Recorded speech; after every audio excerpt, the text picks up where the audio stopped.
5 तारीख शाम 5 बजे मुंबई का आजाद मैदान गवाह बनेगा उस ऐतिहासिक पल का जब देवेंद्र फडणवीस अपनी तीसरी पारी की शुरुआत करेंगे और शपथ लेंगे, क्योंकि शपथ ग्रहण समारोह शाम 5 बजे आजाद मैदान में होना है। ऐसे में क्या कुछ तैयारियां की गई हैं, आइए वो भी जान लीजिए। सबसे बड़ी बात सिक्योरिटी, सुरक्षा के पुख्ता बंदोबस्त किए गए हैं। पद ग्रहण समारोह के दौरान 2500 से ज्यादा पुलिसकर्मी तैनात होंगे, 10 पुलिस उपायुक्त होंगे, 20 सहायक पुलिस आयुक्त वहां पर मौजूद होंगे सिक्योरिटी के लिए, 100 पुलिस निरीक्षक वहां पर मौजूद होंगे, 150 सहायक की भी मौजूदगी देखी जाएगी।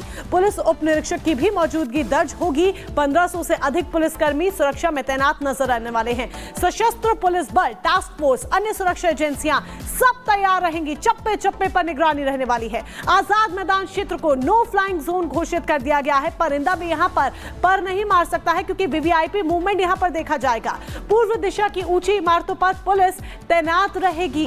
ड्रोन के जरिए भी पुलिस पैनी नजर रखेगी, किसी भी तरह से कोई अराजक तत्व अराजकता ना फैलाने पाए। 400 से ज्यादा मोबाइल पेट्रोलिंग इसमें लगे हुए हैं। 8000 से ज्यादा सीसीटीवी कैमरे भी निगरानी करेंगे। तीसरी आंख की पूरी नजर होगी और उसकी जो संख्या होगी वो 8000 से भी ज्यादा रहने वाली है। अब असम से क्या बड़ी खबर है बताएंगे आपको महिमा।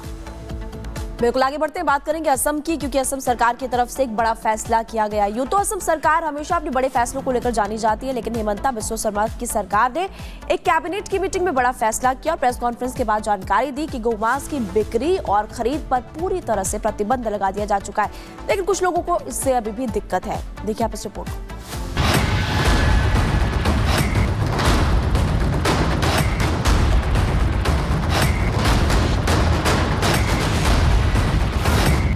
असम में beef ban. CM Himanta Biswa Sharma का बड़ा ऐलान। होटल रेस्टोरेंट में नहीं परोसा जाएगा गोमांस। असम के किसी भी होटल या रेस्टोरेंट में अब बीफ नहीं परोसा जा सकेगा। यही नहीं, किसी भी तरह के पब्लिक फंक्शन में भी बीफ की डिशेस सर्व नहीं की जा सकेंगी।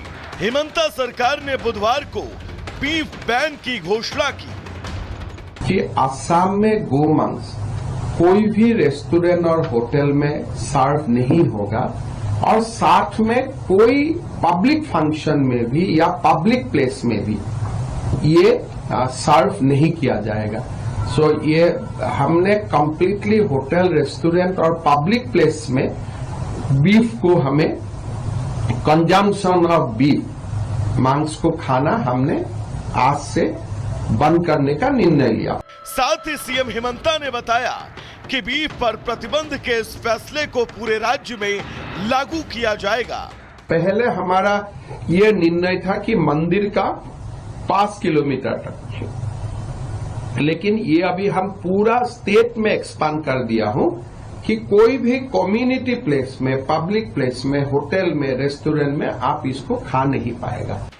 वहीं असम सरकार के इस फैसले के बाद राजनीतिक माहौल गर्म है। असम के मंत्री पीयूष हजारिका ने कांग्रेस को चुनौती देते हुए कहा, अगर कांग्रेस गोमांस प्रतिबंध का समर्थन नहीं करती तो उन्हें पाकिस्तान जाकर बस जाना चाहिए। एआईडीयूएफ विधायक और पार्टी महासचिव डॉक्टर हाफिज ने असम सरकार के इस फैसले का विरोध किया। उन्होंने कहा, कैबिनेट को यह तय नहीं करना चाहिए कि लोग क्या खाएंगे या पहनेंगे। बीजेपी गोमांस पर प्रतिबंध नहीं लगा सकती। यहाँ कौन क्या खाएगा, पोर्क खाएगा या काव खाएगा या मतलब मुर्गी खाएगा या सब्जी खाएगा, इसको लेके कैबिनेट में डिसीजन लेना मैं समझता हूँ इसका ज्यादा इंपॉर्टेंस मैं नहीं रखता, मैं नहीं देता। सीएम हिमंता ने इससे पहले बयान दिया था कि अगर कांग्रेस अध्यक्ष भूपेंद्र कुमार बोरा लिखित रूप से गोमांस प्रतिबंध की मांग करेंगे तो वह इसे लागू करने को तैयार हैं। ये बयान बीजेपी और कांग्रेस के बीच जारी बहस का हिस्सा था, जहां गोमांस की राजनीति को लेकर एक दूसरे पर आरोप लगाए जा रहे हैं। असम में सीएम हिमंता की सरकार अपने बड़े फैसलों के लिए हमेशा सुर्खियों में रहती है। वो चाहे बाल विवाह के खिलाफ बड़े कानूनी एक्शन हो या फिर ड्रग्स और अपराध के खिलाफ लगातार हो रही जोर। हिमंता सरकार के एक्शन की गूंज हर तरफ होती है। अब बीफ बैन का ऐलान कर हिमंता सरकार ने पूरे देश में एक नई बहस छेड़ दी है। Bureau report, Republic Bharat. तो असम के मुख्यमंत्री हिमंता बिस्वा शर्मा की तरफ से एक बड़ा फैसला किया गया, लेकिन हम आपको ग्राफिक्स के जरिए बताते हैं कि किन किन राज्यों पर बीफ बैन नहीं है। भारत के कई राज्यों में बीफ बिक्री पर बैन नहीं है। जी हां, उनकी जानकारी आपको दे देते हैं। केरल में से एक है, पश्चिम बंगाल है, अरुणाचल प्रदेश और इसके अलावा मणिपुर, मेघालय, मिजोरम में भी बीफ बिक्री पर बैन नहीं है। नागालैंड, त्रिपुरा की बात करें, सिक्किम की बात करें, लक्षद्वीप की बात करें, यहाँ पर भी बैन नहीं है। लेकिन अब असम सरकार की तरफ से एक बड़ा फैसला किया गया। हालांकि कुछ दलों को लेकर के वो विरोध भी लगातार जता रहे हैं कि सरकार फैसला नहीं करेगी कि लोग क्या खाएंगे क्या नहीं। लेकिन ये बड़ा फैसला, और ग्राफिक्स के जरिए हमने आपको ये भी बताया कि कहां पर बैन नहीं है। क्या संविधान के ऊपर शरिया है? ये सवाल इसीलिए क्योंकि मध्य प्रदेश कांग्रेस विधायक आरिफ मसूद ने शरिया को लेकर एक ऐसा बयान दिया है जो इस वक्त चर्चा का विषय बना हुआ है। और न सिर्फ चर्चा का विषय बना हुआ है, इस बयान की वजह से पॉलिटिक्स भी हाई देखी जा रही है। बीजेपी लगातार कांग्रेस पर हमलावर हो रही है और राहुल गांधी से सवाल पूछ रही है कि अपने विधायक जी की बात का जवाब तो दीजिए।